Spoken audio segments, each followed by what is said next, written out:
જાણો છો, જ્યારે તમે ગ્રેટિટ્યુડ એટલે કે આભાર માનવાની ભાવના કેળવો છો તમારી અંદર, તો તમને ઘણા બધા લાભ થાય છે. તમે ભાવનાત્મક રીતે ખૂબ મજબૂત થાવ છો, ખૂબ જીવનને માણી શકો છો અને ખુશ રહી શકો છો.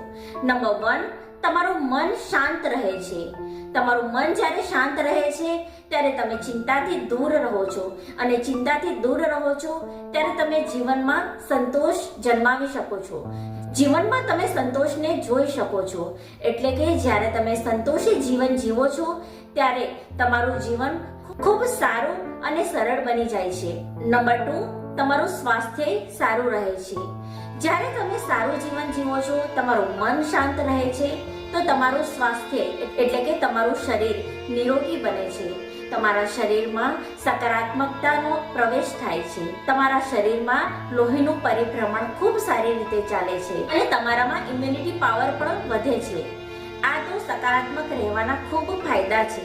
નંબર 3, તમારા સંબંધો સુધરે છે. જ્યારે તમે ખુશ રહો છો, જ્યારે તમે સ્વસ્થ રહો છો, ત્યારે તમે દરેક સંબંધને ખૂબ સારી રીતે સાચવી શકો છો. જ્યારે તમે થેન્ક યુ બોલવાની ભાવના કેળવો છો, ત્યારે તમે બીજાને પ્રોત્સાહન આપી શકો છો, તેને એપ્રિશિએટ કરી શકો છો અને બીજા લોકોના કામમાં તમે ભૂલ શોધતા નથી, તેમને પ્રેમથી સ્વીકારો છો. એટલે તમારા સંબંધો ખૂબ સારી રીતે વિકસે છે, એ ફૂલની જેમ ખીલી ઉઠે છે. નંબર 4, તમારા વિચારો ખૂબ દ્રઢ બને છે.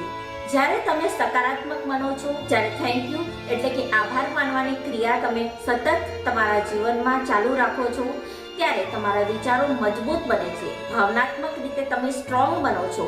તમે નાની નાની વસ્તુમાં રડવા કે હસવા નથી લાગતા. એટલે કે તમારા લીધેલા નિર્ણયોને તમે સમર્થન આપો છો અને તે નિર્ણયો ઉપર તમે ટકી રહો છો. નંબર 5, તમારો આત્મવિશ્વાસ વધે છે. જ્યારે તમે થેન્ક યુ બોલવાની ભાવના કેળવો છો, તો તમારામાં આત્મવિશ્વાસ વધે છે. તમને લાગે છે કે તમે જે પણ કરો છો એ સારું જ કરો છો. એટલે કે તમે તમારી નાની નાની વસ્તુને ખૂબ એપ્રિશિએટ કરો છો, નાની નાની ક્ષણોને સેલિબ્રેટ કરો છો અને જીવન આત્મવિશ્વાસથી ભરેલું જીવો છો. નંબર 6, તમે સફળતા મેળવી શકો છો. જ્યારે તમે ગ્રેટિટ્યુડ એટલે કે આભાર માનવાની ક્રિયા સતત ચાલુ રાખો છો, એટલે કે તમે નાની નાની વસ્તુમાં જ્યારે આભાર માનતા થાવ છો, ત્યારે તમે સફળતાના શિખરો લાંદી શકો છો, સફળતાને પ્રાપ્ત કરી શકો છો. કારણ કે તમે નાની નાની વસ્તુમાં સેલિબ્રેટ કરો છો, એટલે તમારું મન સ્થિર રહે છે અને જ્યારે સ્થિર મન રહે ત્યારે તમે ખૂબ સારી રીતે ભણી શકો છો, કોઈ પણ વસ્તુને સારી રીતે શીખી શકો છો અને સફળતા હાસિલ કરી શકો છો.